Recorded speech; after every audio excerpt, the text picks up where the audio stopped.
Muchas gracias, señora presidenta. Buenos días, señorías. Y darle la bienvenida a don Samuel, don Omar y don Manuel. Yo quiero quedarme con un primer elemento porque creo que es parte de la solución y es el espíritu de lo que hemos visto aquí hoy. Se plantea lo que tenemos que hacer, los que nos toca legislar en este caso, y tiene razón, pero creo que hay un elemento que es importante y es la unidad de los distintos agentes dentro del ámbito de la ganadería. Y es un ejemplo claro. Frente a la discusión, el de si el responsable es uno o es el otro, creo que lo que tenemos que intentar es buscar los puntos de acuerdo, porque al final unos y otros, en definitiva, necesitan el uno del otro. Y por tanto, en ese sentido, creo que ese debe ser un poco el espíritu a partir del cual todo ese proceso estructural de cambio para que realmente el sector ganadero tenga futuro en nuestra tierra, esa es una de las patas. No digo que es la más esencial, ni mucho menos, pero es una de las patas. Evidentemente, con pequeñas diferencias, siempre habrá matices, pero creo que ese es un elemento importante. Segunda cuestión, en la que creo que hemos coincidido también, han coincidido los tres ponentes. Esto no va solo de medidas puntuales, esto va de medidas estructurales, porque si no, se ha hablado de que hace 20 años estábamos así y ahora estamos peor. Si no vamos a las medidas estructurales, dentro de otros 20 años, a lo mejor ni siquiera tenemos sector. Por tanto, las medidas puntuales, que son imprescindibles, ojo, hablamos de ayuda, hablamos, y más en un momento como este, un momento al que toda la problemática histórica del sector ganadero, pues bueno, si a todo esto se le suma un volcán por un lado, se le suma el cierre del mercado turístico en su conjunto y todas las afecciones que el COVID produjo, el encarecimiento de los productos, que venía ya antes, sobre todo para el sector ganadero, en la parte de la alimentación del ganado, ya venía antes incluso de la guerra de Ucrania, pero obviamente esto lo que ha hecho es acelerar aún más toda esta problemática. ¿Son imprescindibles las ayudas puntuales? Sí, porque es lo que da liquidez en un momento complejo y es lo que va a permitir subsistir al sector durante los próximos meses. Pero es fundamental ir a las medidas estructurales.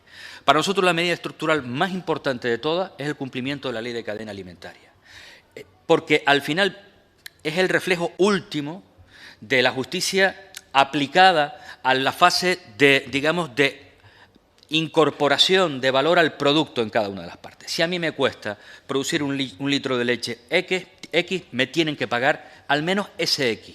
Y a partir de ahí en la cadena ir jugando con los distintos márgenes, intentando que no sea el consumidor final el que tenga que asumir en exclusividad toda la parte, o al menos, digamos, los beneficios de algunas partes de esta cadena que hasta ahora, desde nuestro punto de vista, son absolutamente excesivos. Por tanto, ni el inicio de todo este proceso, que al final es el agricultor, en este caso el ganadero, ni la parte final de la cadena, que es quien consume el producto, deben de ser los auténticos sustentadores de esta cuestión. Unos pagando un precio más elevado del que podría hacerse y otros ni siquiera cubriendo las pérdidas. Por tanto, la ley de cadena alimentaria es absolutamente esencial. Yo me alegro de haber escuchado a la consejera el otro día de esa aplicación de manera inmediata a partir de septiembre. Esperemos que con el cuerpo de inspectores, porque si no, esto no es viable.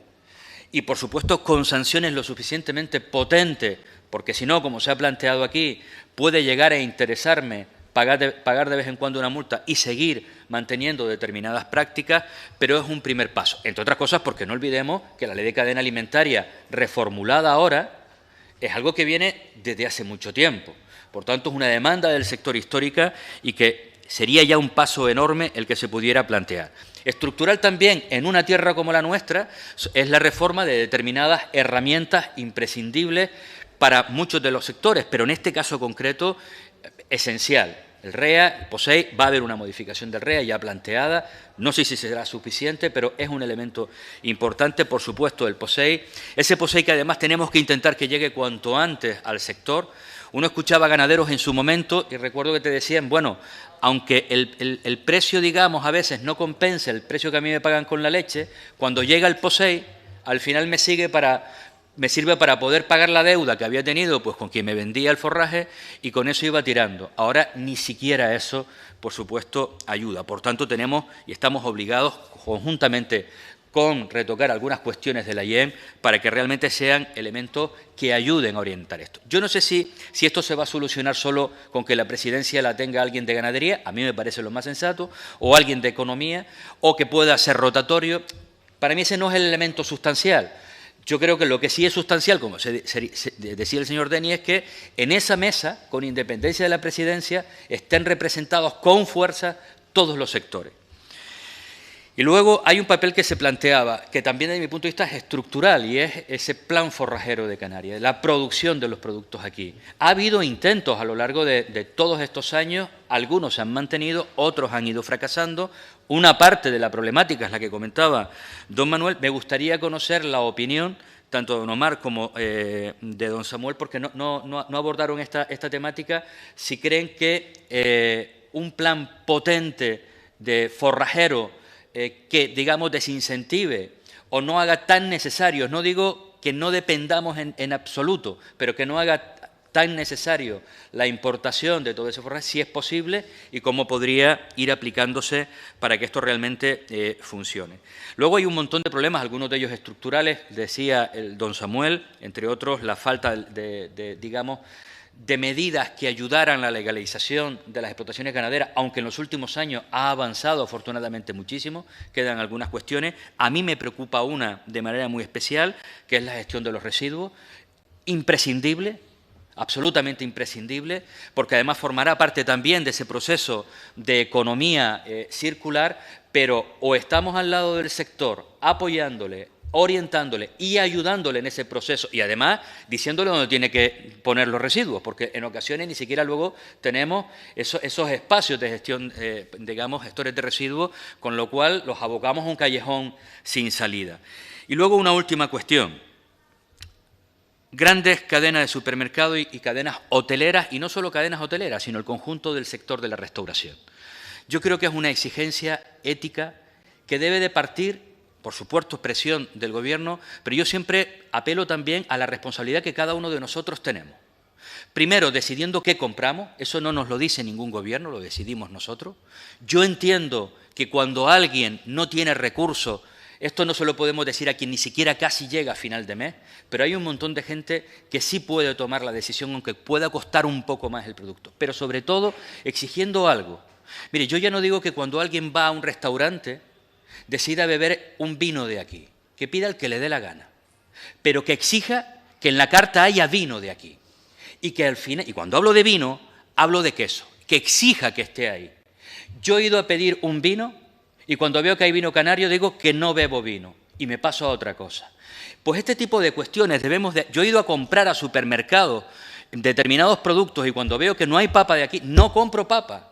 Soy capaz de aguantar 2 días sin comer papa, hasta localizar en una frutería que luego la encuentra papa de la tierra. Si somos capaces también desde el consumidor de la exigencia, yo creo que es importante. Y termino con un elemento que para mí es fundamental. Cuando hablamos del sector turístico, yo estoy cansado de escuchar la cualificación del destino, de buscarlo en valor añadido al turismo. Tenemos un valor añadido en nuestra tierra que son nuestros productos. Cuando hablamos de valor añadido no es buscar qué se está haciendo en un lugar más recóndito de Islandia. Cuando hablamos de valor añadido no es buscar la última tecnología aplicable al sector turístico en nuestra tierra.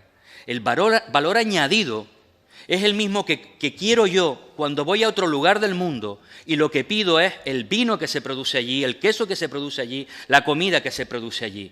Y he dicho que es imperdonable que muchos de los, digamos, de los operadores en la cadena turística le estén quitando la oportunidad a las 16 o 15 o 14 millones de personas que llegan a esta tierra porque le hurtan la posibilidad de disfrutar del producto que aquí se produce. Consiguiendo solo eso, mejoraríamos la experiencia del turista y, por supuesto, es de manera inmediata una consecuencia para garantizar que nuestros productores canarios pues puedan seguir manteniendo su producción, que por añadidura además es mejora del paisaje, que también redunda en Canarias como destino turístico.